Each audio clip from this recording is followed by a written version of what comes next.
How is it rocking, Dwayne Nation? Stay here because we are just about to get underway. In the meantime, please like, comment, and subscribe, and ring the bell for notifications. We put out weekly sports content, and we want to continue to build up Dwayne Nation and the brand that is Dwayne Sports. Thank you all, and enjoy. Welcome in, Dwayne Nation. This is your host, Justin Pies, alongside Genoa Agudelo, and we are back to talk about Week 7 and the waiver wire that people you guys need to pick up to play or to stash, because Week 6 was something else, and we had a lot of injuries and a lot of things that we need to talk about. And I'm excited to get into all of it. Before we do, how you doing, Jano? Yo, Dewey Nation. Justin, I'm doing good. The NFL kind of fell back to earth just a little bit this week 6, Justin. The first 5 weeks were bizarre, crazy. This week was just a little bit of a down week. We had a pretty devastating injury there in Dallas with Aiden Hutchinson. Marvin Harrison got hurt. There were some injuries that kind of, I wouldn't say killed the complete vibe of what week 6 was, but it was a little bit of disappointing. Travis Etienne kind of got hurt late there. Mm-hmm. Fantasy studs are kind of hurt all across, the fantasy world there. So I'm expecting a crazy week 7 there. Week 6 was very underwhelming, just a little bit there, Justin. But you know what? As always, I'm so excited for this week 7. This has been a fun NFL season, Justin.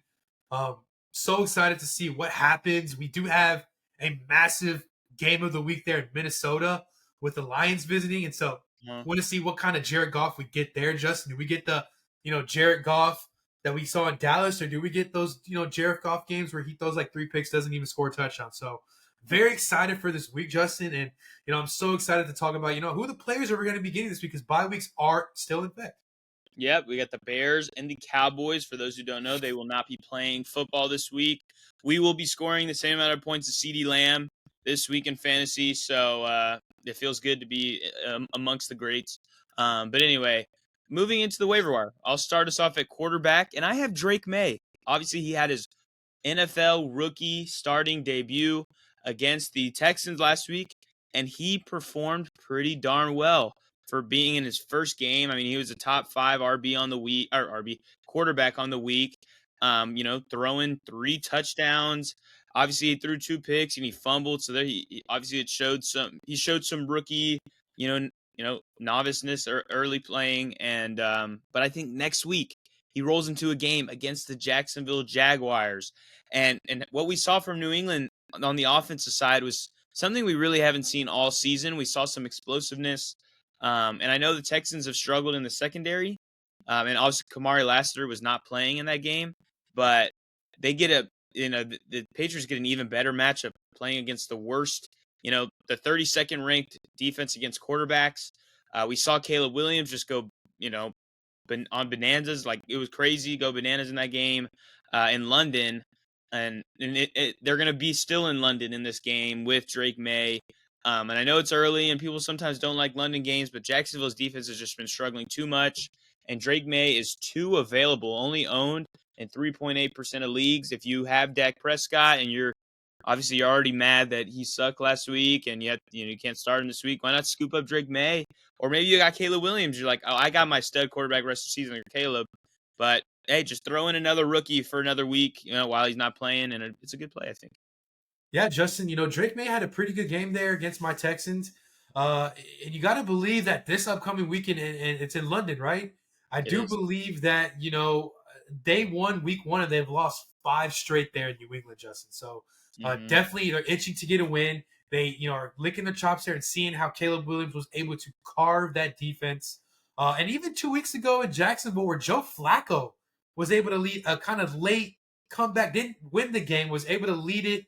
Going off there. Alec Pierce had a great game in Jacksonville a few weeks ago. And so, Justin, actually later this week, we might have a Patriots guest joining us and kind of talking about Drake Maye. He's excited. I've talked to him, so we might have a guest sometime this week. So I'm excited to hear what he thinks and how his optimism is despite being 1-5. But Justin, I do like Drake Maye going forward. You got to think about it. He had these stats without a running game there. Gibson, had a 13 rushes for 19 yards, really did nothing in fantasy. Yeah. And then Ramondre Stevenson missed out. And I don't understand what the Patriots' issue with Ramondre Stevenson. Yeah, he's had a minor fumble issue, but he's still been great in fantasy there, Justin. So he was the reason why they did win their only game of the year in Cincinnati week 1. And he does have pretty fairly decent targets. There's one that I'll talk about later. I won't say his name yet, but they do have Hunter Henry, who's a pretty good tight end. Jalen Polk out of Washington State. I do think that he has some potential there. He struggled yesterday, only had a catch for 4 yards there, but I do think that he'll bounce back. So I do like his rushing ability as well. He was somewhat of a rushing quarterback at the University of North Carolina. So he's not bad. He did have 5 rushes for 38 yards yesterday.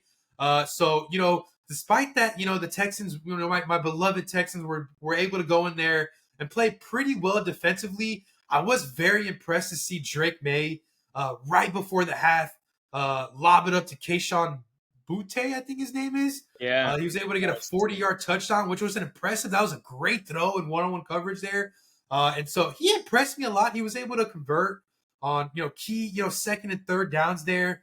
And so I do like his matchup upcoming there in London against the Jags, who've probably one of the worst passing defenses all year. For me, Justin, at my quarterback, I'm going to go with a guy who kind of struggled yesterday. I had high hopes for him yesterday. He didn't live it all the way up, but I'm still a believer, and that is Spencer Rattler. The news came out, I think it was Saturday or Sunday, that Derek Carr is actually going to miss an additional 3 to 4 games. There has been talks that they might put him on IR. For me, Justin, in my mind, I think Spencer Rattler has this job on lock. However, there's some things that might not go his way for the next couple of weeks. Chris Olave went out, and that we weren't able to see that rapport there with Chris Olave and Spencer Rattler. Spencer Rattler is a kind of throw heavy, pass heavy kind of guy. He has a strong arm. He can throw pretty deep. And Chris Olave is that guy that can catch outside of 40, 50 yards there, Justin. So they weren't able, we were robbed of kind of seeing that matchup there. The Tampa Bay Buccaneers whooped on them and put on 51 points. And I do think that, they did score 27 points, the Saints. I do think that, they could have probably scored more with Olave. But Justin, this upcoming week, I wouldn't say you start Spencer Rattler.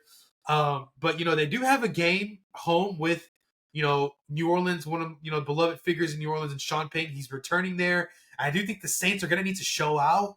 That requires Spencer Rattler kind of throwing heavy.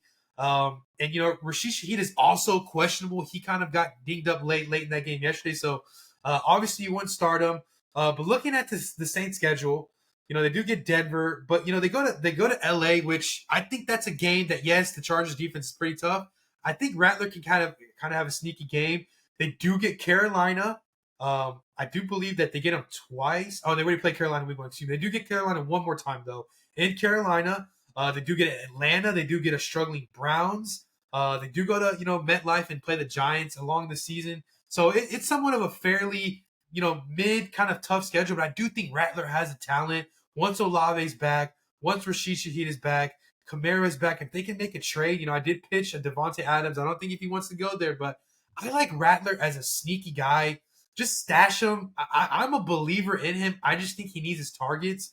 Once he has Olave and Rashid Shaheed back, I do think that his fantasy value will go up. The Saints, are third in their division at 2-4. So they're going to need to make a run and win some games. And it starts, this Thursday night, home against the Broncos. The Broncos, they might not have Patrick Surtain. He did go out in the first quarter, so he might not play. It's a little bit of short notice. So, that defense was able to get carved up by Justin Herbert. I think it's Kamani Vidal had a crazy receiving touchdown, the backup running back, and so that gives me hope for Kamara to get a pretty good receiving touchdown. And so I like Rattler. A lot of people aren't seeing it. I am. Maybe he won't be good this year, Justin. Maybe it's a next year thing, but I still like him to kind of take over this year. I think this week's tough, obviously, with Denver. Playing against them, not playing with Olave, and probably not Shaheed. So that's my only worry there. But the bright side is what we saw in the first half against Tampa Bay, them putting up 27 points. The second half wasn't the same. I think maybe the Buccaneers defense locked in or something went awry for the Saints. But we saw the first half be really solid. And if they can replicate that over the next 3 weeks while he's a starter, I think he's worth a pickup. For me, my next waiver wire pickup for running back is Issac Guerendo, backup running back for the 49ers. So obviously Jordan Mason left the game injured, came back, then got injured, or maybe his injury was just too much, and he's got this AC joint sprain, which on average is 1 to 3 weeks. 1 to 3 weeks. So I expect Jordan Mason to miss at least 1 week, and that makes to me, the starting running back for the 49ers. Um, Makes me think you have like he's a must pick up and a must start for at least 1 week. And San Francisco, I'm trying to see who they play right now next week. Next week they play against the Chiefs, which is not a great matchup, obviously. But I think, he's going to be by himself. He's going to get the touches. We saw him put up 99 yards. Obviously, it was mainly due to one really long run on Thursday night. But easy pickup and owned in less than 1% of ESPN fantasy leagues. Easy pickup for me. Yeah, Justin, I'm going to agree with you. One thing about, Kyle Shanahan and his offense, whoever the starting running back is, they're going to get the touches. They're going to get the volumes. That is one thing about not only Kyle, but his father, Mike, the whole Shanahan kind of family tree and the coaching tree, kind of with like Gary Kubiak. They've always loved the running game, and that is one thing that is guaranteed in football. As long as there's Shanahan as a coordinator or coach, the running game is going to be pretty elite there. I don't know if you're going to be able to keep leads. That won't be elite, but you'll definitely be able to, run the football. It's kind of weird how they can't run the football when they have leads in big time games. But hey, that's another story for another day. But I do like your Issac Guerendo take there. Jordan Love, kind of went out late or not Jordan Love, excuse me. Jordan Mason went out late in that football game. And, Issac Guerendo was able to kind of show some flashes there. He did end up with 99 receiving yard or rushing yards, in that game. He had a game-long 76-yard rush. So if only, if Isaac was able to play from the beginning of the game and start, he probably could have ended up with 200 yards. Who knows? And maybe that was definitely a rushing touchdown there. But, that San Francisco offense is going to need to be on their A game. They're playing the team that has owned them in key games. In the Patrick Mahomes era, they've been 4-0 against the 49ers, and so they're going to need to pull out all the stops imaginable. Chiefs defense is as solid as it is in the passing game, so they're going to need to rely on the running game. And if Jordan Mason is not there, obviously we don't think McCaffrey is going to return. They're looking at a return in Week 8 against Dallas, and so I like Issac Guerendo for my running back pickup of the week. I'm going to go with Ray Davis there. In Monday night's game between the Bills and the Jets, it was a late call that James Cook was out. It was an injury that I wasn't fully aware of. Maybe it might have been a kind of a later thing as teams that play on Monday Night Football kind of practice on maybe on a Friday or Saturday, and maybe kind of possibly would have tweaked it there.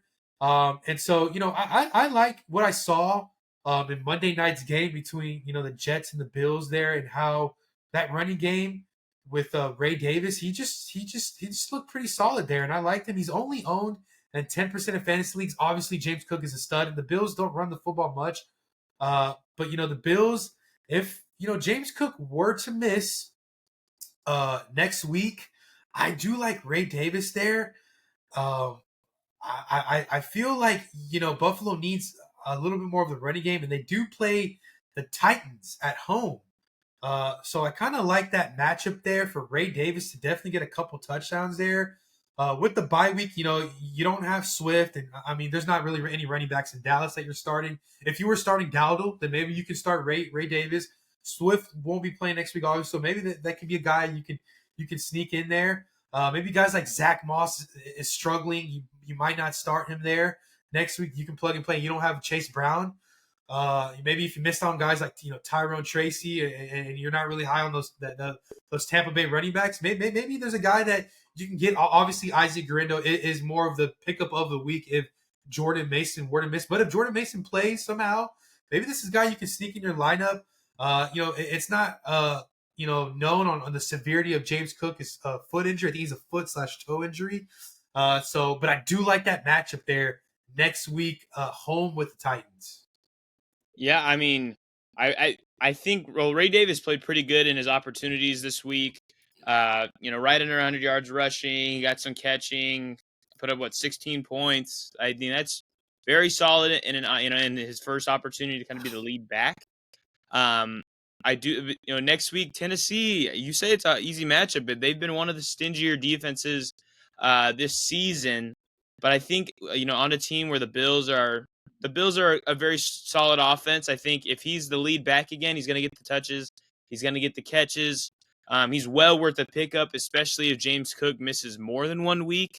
And so I mean, unfortunately for James Cook managers, if you didn't have Ray Davis on your bench, you might have been screwed because it was a late, kind of out of the blue, kind of, out call from, the Bills.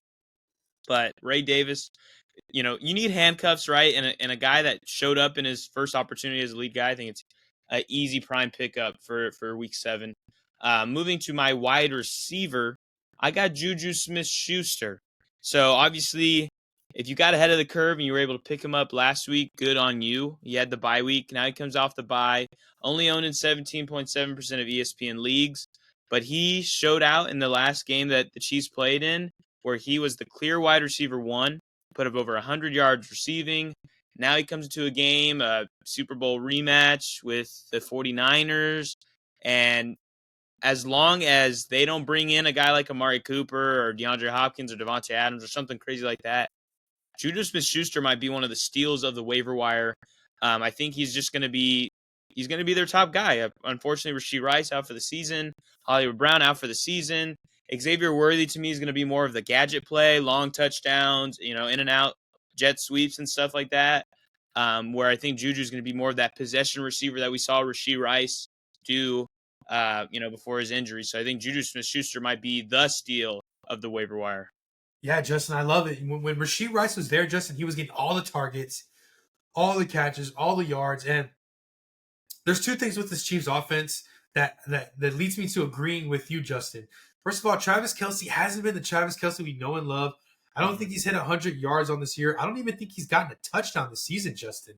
We were talking about one of the great tight ends in NFL history has no touchdowns this year. He barely has 230 yards receiving, only has 24 catches on the year. Very underwhelming for one of the greatest tight ends of our generation. You have to question that he's getting up there at age 35. So that's one thing. And the second thing is Xavier Worthy. They have kind of failed to get him the targets and receiving they need. Yes, he gets some rushing touchdowns. Yes, he gets some catches there, but he seems at some point one-dimensional there, and that's very concerning. But one thing about these Chiefs and Patrick Mahomes is they are always going to show out and play their best.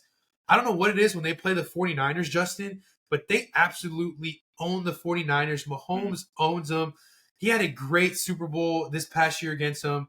Looking back to a few years ago, it was McCaffrey's first game as a 49er. It doesn't even matter. Mahomes goes out there. I think he put up 44 points there. And you know what, Justin? Juju Smith is definitely a guy. Not only is a waiver wire, he might be one of the starts of the week just because of that target share that Rashee Rice does leave. A ton of volume there for Juju Smith-Schuster. And looking at their previous game that they played a week ago on Monday night against the Saints, he had 7 catches for 130 yards there. He had 8 targets. So, 7 out of 8 there was able to cash in. And they weren't really looking at guys looking at this box score. They weren't really looking at other guys there. They do have McCole Harmon, who only had 4 targets. Xavier Worthy had 6 targets. He did have a rushing touchdown, I believe, there. And that was really it as far as wide receivers there. And then Noah Gray got some targets. Samaje Perine and Kareem Hunt, the running back. So Juju Smith, as far as the wide receiver label, him and Xavier Worthy are kind of the only 2 guys there. We haven't even really seen Skyler. Was it Skyler? What's his name, Justin? Skyler. I'm blanking. Sky Moore. We haven't seen him in so long there, Justin, that he probably isn't really utilized much. And McCole Hartman is kind of a guy they throw in just for when a guy needs rest or maybe some third downs there. So I like Juju Smith as a guy definitely to kind of pick up and start there. For my guy is kind of to add on to our Drake May take, a guy that I would like to pick up is Demario Douglas there, Justin. And he had a great back half of last year. Kind of arriving on the scene there with Bailey Zappi. And he had some pretty decent games with Mac Jones last year. But this year, now that Drake Maye is a solidified starter going in, for the rest of the year, bearing no injuries, I like Demario Douglas to be the guy to lead the Patriots in receiving at the end of the year. He's going to definitely lead them in touchdowns there. He ended up the game with 92 yards and a touchdown. And he did have 6 catches there on 9 targets. So that's something, and there might be some games this season, Justin, where the Patriots are playing from behind. They're not confident in the running game at all. There are some internal issues there with Ramondre Stevenson. It might have been a reason why he was inactive this week. Maybe he was injured, maybe he wasn't. And Antonio Gibson failed to kind of take over, and that running game is down. There might be a chance that Drake Maye leads the Patriots in rushing yards at the end of the season. That might be a possibility. But I like Demario Douglas to kind of, get targets. And, looking at their schedule, I like the Patriots schedule going forward. They do get the Jaguars, as we mentioned, and they've been one of the worst defenses. They do get a home game against the Jets, which could be a tough matchup. They do go to Tennessee and Chicago, which are 2 tough matchups. But like I said, Justin, these might be games where they're playing from behind, and that's going to lead to more catches for Demario Douglas. I like Drake Maye. He does have a number 1 tight end, I believe, that's kind of getting up there in Hunter Henry. He's as terrible as tight end's been, Hunter Henry's kind of getting up there as possible top 10, kind of borderline kind of top 10 tight end. And so that kind of leads defenses kind of look all upon, Hunter Henry. And it kind of opens up opportunities for Demario Douglas. He's been in New England for some time, and he's kind of that next guy up that, in next year fantasy drafts, we're looking to draft around the 7th or 8th round, I believe, just because we like, the volume and the target share. Kind of like, obviously, like Rashee Rice, obviously he doesn't have the quarterback like Mahomes, but I feel like Rashee Rice kind of came into his own late last year. And I think that this might be something that Demario Douglas might be able to show. No, I actually really like the Demario Douglas pick. Obviously, since I like Drake Maye as a prime pickup, why would I not like his top receiver? And with Douglas, he's gotten 9 targets 3 of the last 4 games.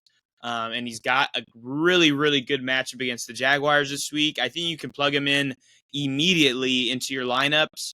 As you mentioned, we've seen the flashes last year where he had those games where he was a valuable player in fantasy football. And then this year kind of started out slow, with Brissett. Maybe they just didn't have that chemistry. But it's clear Drake Maye likes him. And in this first game with him, targeted him. So Douglas, to me, I mean, that's 2 to me. Juju and Demario Douglas are like the top 2 picks of the week for people to pick up, unless you need like a starter this week. Also, I really like Guerendo and Davis. If those guys are starters, this all in all, this is a very good week for waiver wire pickups, and you guys got to be vigilant on Tuesday nights or before Wednesday morning to pick up your players. But moving to close our episode, we always end it with our defensive streamers of the week. So we'll jump at it quickly. I got the Bills home against the Titans. I don't even have to say much more besides the Titans and Will Levis have been struggling mightily, and the Bills have been good on defense at times. And I just think that they're going to be at home. Bills Mafia, easy pickup. They're available in a good amount of leagues. They're available pretty widely, and I think they should be a prime pickup if they're on your waiver wire. Yeah, Justin, I'm going to agree there. The Titans have been absolutely a disaster there. In that matchup in Orchard Park in Buffalo, they haven't had a home game, I don't believe, Justin, since like week 2. And they missed, that passionate Bills Mafia. They have waited so long for a home game, Justin. And they're going to be ready to go against the Tennessee Titans. That crowd is going to be loud. That pass rush is going to be, unbelievably brutal, and it's not going to be nice to Will Levis at all. I don't really think they get the running game going at all. He is going to struggle. One last thing I might add is that Calvin Ridley went on a rant yesterday. Absolutely. Mm-hmm. And, Justin, that's another story for another day. We might be out on Calvin Ridley going forward. And it just sucks that you pay all that money to get him and you don't really use him. Only 0.9. And this was a home game against the Colts, Justin, who had been not that great either to passing offenses. So really, really disappointing there in Tennessee. Definitely the Titans are heading to drafting a quarterback in next year's draft. They're going to be up there with New York, the Giants. And so kind of picking their next guy up there. And so, um, I like that defense a lot. Definitely a defense you have to get, as soon as possible. For me and my defense, I'm going to go with the LA Rams there, home with the Raiders.